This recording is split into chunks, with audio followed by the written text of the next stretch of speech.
Короче, иду сегодня по улице и вижу мальчика. Он сидит, торгует, ну, не знаю чем. Я подошел, спросил, он говорил, игрушками, чисто лего.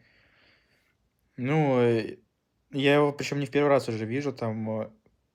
И у него как раз спросил, там, расспросил его, там, как продажи идет, там, типа, много ли он продает и так далее. Он говорит, вообще пипец, как тяжело на самом деле сейчас идет. Да, он говорит, что покупает, там, он продает, но тяжело все это делать. Я ему дал сотку, и я ему я у него не стал ничего покупать, я ему просто дал деньги и все. Это еще одно доказательство, то что сейчас не все так хорошо живут. И приходится маленьким детям идти торговать в мороз, чтобы заработать денег. Хотя это был ребенок совсем.